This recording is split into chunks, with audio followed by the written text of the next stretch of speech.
মহেশতলার একটা চুরির খবর আপনাদের দেখিয়েছিলাম। মহেশতলা এক স্কুলে, সরকারি স্কুল।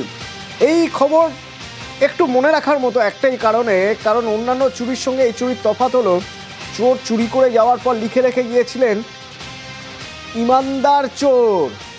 ওই দেখুন লেখা আছে আমরা ইমানদার চোর। তা সে ইমানদার চোর কেন নিজেকে ইমানদার মনে করছেন তা বোধহয় এবার জানা সম্ভব হবে। তার কারণ এবার পুলিশের জালেও ইমানদার চোর। কে এই ইমানদার চোর, কোথা থেকে কিভাবে তাকে গ্রেপ্তার করা সম্ভব হলো? আমার সঙ্গে সমীর রয়েছেন। সমীর, দেখো, বেশ কয়েকদিন আগে 10-12 দিন আগে একটা স্কুলে চুরি হয়েছিল, বাটানগরের ভেতরে স্কুলটা চুরি হওয়ার পরে প্রত্যেকটা ফ্যান খুলে নিয়ে গেছিল। আর যেটা বলছিলে একদম বড় বড় অক্ষরে লিখে গেছিল আমি ইমানদার চোর। আর চোর আবার ইমানদার, সেটাই এখন পুলিশ খুঁজতে থাকে এবং সিসিটিভি নানা ওখানে যে সিসিটিভি ফুটেজ আছে বাইরে সেগুলোকে খুঁজে অনেকগুলো ছেলেকে জিজ্ঞাসাবাদ করার পরে এই সুব্রত মণ্ডল পুলিশের জালে পড়ে যায়। পুলিশের জালে পড়ার পরে পুলিশ যখন জিজ্ঞাসাবাদ করা হয় ওকে ধরে, কিন্তু এর আগে ওর কোনো অভিযোগ ওর বিরুদ্ধে নেই, সুব্রতর বিরুদ্ধে। কিন্তু পুলিশ সেরকম ভাবেই ধন্দে ছিল। তারপরে যখন ওকে ধরে সুব্রত মণ্ডলকে, ধরার পরে পুলিশ যখন জিজ্ঞেস করার পরে পুলিশের কাছে স্বীকার করে যে হ্যাঁ ও ফ্যানগুলো খুলে চুরি করে নিয়ে গেছে। পুলিশ ওকে আজকে আলিপুর কোর্টে পাঠানো হয়ে গেছে পুলিশ হেফাজতে নেবার জন্য আবেদন জানিয়েছে। পুলিশ যে এই সাফল্য, যে এই 10 দিনের মধ্যে একটা যে ইমানদার চোর কে ধরেছে, এখন পুলিশ ওকে জিজ্ঞেস করা নেবে। এই ইমানদার চোর ওরফে সুব্রত মণ্ডল, তার কাছে কি জানা গিয়েছে তার কাছ থেকে যে ইমানদার কেন তিনি নিজেকে মনে করছেন? যেহেতু এখনো পর্যন্ত যেটুকু আমরা সূত্র মারফতে জানতে পেরেছি যে ও যখন চুরি করেছিল তখন যেহেতু ও লেখাপড়া জানে, ও সেই জন্য নিজেকে ইমানদার চোর বলেই ওখানে লিখে গেছে এবং পুলিশ ওকে জিজ্ঞাসাবাদ করার জন্য হেফাজতে নেবে, আরো কিছু তথ্য জানতে পারা যাবে। আচ্ছা, ধন্যবাদ। ঠিক কি হয়েছিল ওই স্কুলে কি হয়েছিল শুনুন।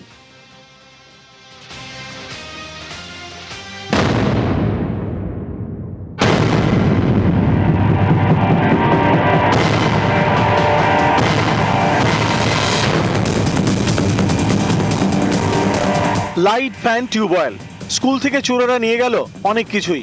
আর যাওয়ার সময় নাকি লিখে গেল আমরা ইমানদার চোর। দক্ষিণ 24 পরগনার মহেশতলার ঘটনা। এখানকার 28 নম্বর ওয়ার্ডে সূর্যকুমার অবৈতনিক প্রাথমিক বিদ্যালয়। সোমবার সকালে স্কুলে গিয়ে চুরির ঘটনা টের পান আইসিডিএস কর্মী।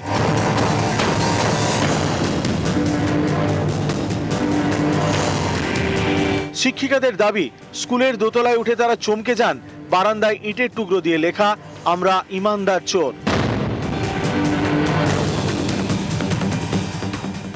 আমি এসে গেটে যখন খুলতে যাচ্ছি খোলা রয়েছে, কল ভাঙা আছে, আমাদের তার পড়ে আছে, তারপর কল নেই। আর ম্যাডামদের বাথরুম দেখি তালা ভাঙা আর লাইট ফাইট পড়ে আছে। আর ওপরে দেখলাম যে বেঞ্চ পড়ে আছে, উপরে সব পাখাগুলো নেই।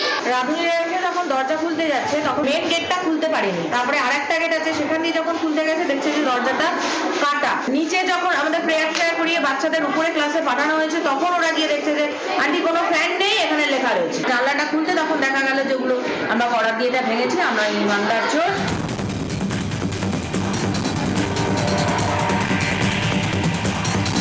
স্কুল কর্তৃপক্ষ জানিয়েছে কয়েকটি ফ্যান, লাইট এবং টিউবওয়েল চুরি গিয়েছে। মোট কি চুরি হয়েছে? 9খানা পাখা আর ওই টিউবওয়েল একটা, আর বাথরুমের লাইট ভেঙেছে, বাল্ব নিয়ে চলে গেছে, আর গ্রিলটা ভেঙেছে। যেখানে বাচ্চাদের ভবিষ্যৎ তৈরি হয় সেখানে চুরি। স্কুলে চুরির পর আবার জ্ঞানের কথা নাকি রসিকতা? চোরেরা লিখে গেল তারা সৎ, আমরা ইমানদার চোর। মহেশতলা থেকে সমীর মণ্ডল, নিউজ 18 বাংলা। অনুষ্ঠান করতে গিয়ে হেনস্থা হতে হয়েছিল বলে অভিযোগ করেছিলেন মিমি চক্রবর্তী। এই হেনস্থার অভিযোগের তদন্ত করতে গিয়ে পুলিশ কি অতি সক্রিয়? কারণ উদ্যোক্তা তনয় শাস্ত্রীকে গ্রেপ্তার করে নিয়ে আসা হলো। এবার তিনি অসুস্থ, তাকে গ্রেপ্তার করার সময় সেখানে যখন পুলিশ পৌঁছয় তখন সেখানে এলাকার মানুষ তারা রুখে দাঁড়ান। একটা প্রফেশনাল লোককে আপনি এমনি নিয়ে যেতে পারেন না, পারেন কি স্যার? দুজন কনস্টেবল তখন জখম হন, বনগাঁ হাসপাতালে তারা ভর্তি।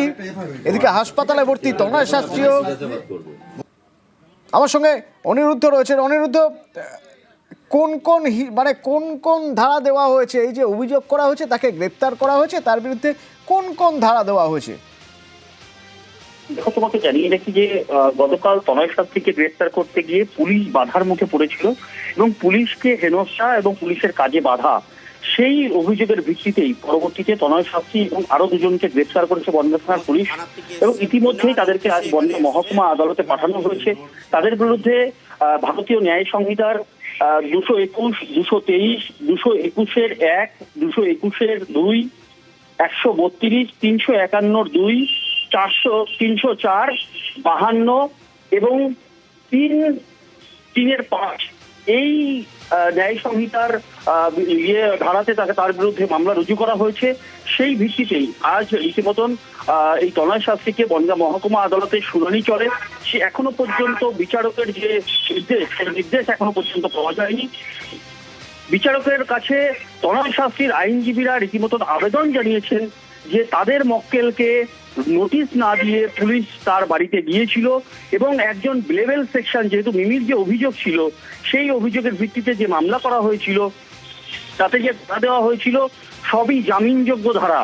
জামিনযোগ্য ধারায় কি করে তাকে নোটিশ না দিয়ে তার বাড়িতে এত পুলিশ যাওয়া হলো তা নিয়ে প্রশ্ন তুলেছেন আইনজীবী।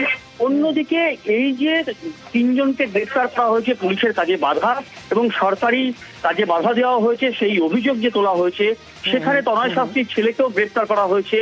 তারা রীতিমতন জামিনের জন্য আবেদন জানিয়েছে তারা আইনজীবী যে এই তনয় শাস্ত্রীর ছেলে কলেজ পড়ুয়া, আগামী 3 তারিখে অর্থাৎ ফেব্রুয়ারির 3 তারিখে তার ভর্তির ডেট রয়েছে, সেখানে জামিনের জন্য বিচার করা হোক, তেমনই কিন্তু বিচারকের কাছে তারা আবেদন জানিয়েছেন।